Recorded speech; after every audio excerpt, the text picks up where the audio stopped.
Welcome to What's Happening, the Calf Notes video series where we explore the story behind the media. Enjoy today's episode. Today's photo was taken a number of years ago during a farm visit in the late fall of the year on a farm in Pennsylvania in the United States. Let's fly to Harrisburg, Pennsylvania and drive to the heart of the dairy industry in the Keystone State.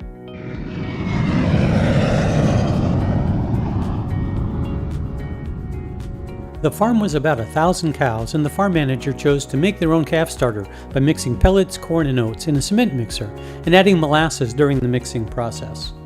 Those are my hands, and I'm holding a small sample of starter from today on the left and a sample mix from yesterday on the right. Clearly there's a big difference between the two. The product mixed today was much darker, indicating today's product had much more molasses compared to yesterday's.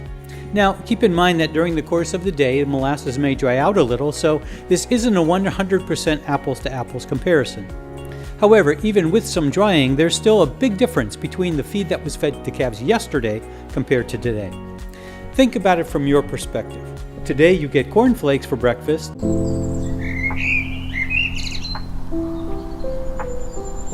and tomorrow, it's Frosted Flakes.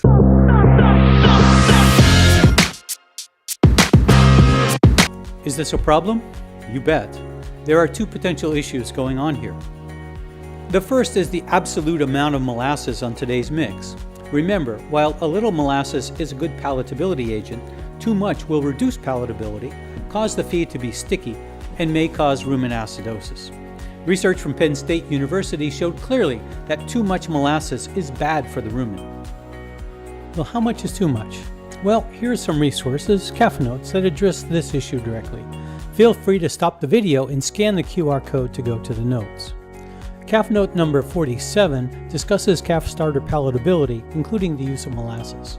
And Calf Note number 109 describes the value of molasses in calf starters. Go and take a look. The bottom line of Calf Note number 109 is that we should keep molasses addition to less than 12% of the mix. A more realistic inclusion from a handling and palatability standpoint is 5 to 6%. The second issue with different amounts of molasses is the variation in nutrient intake, especially sugar. We weren't able to zero in on the amount of molasses actually added each day, but we guessed it was something like 10% on the left and 5% on the right. The problem here is the lack of consistency in nutrient intake. Changing nutrient intake from day to day makes it more difficult to manage intake and growth. Remember, calves crave consistency, especially for breakfast. Well, that's it for today. Remember, a little of a good thing like molasses is great.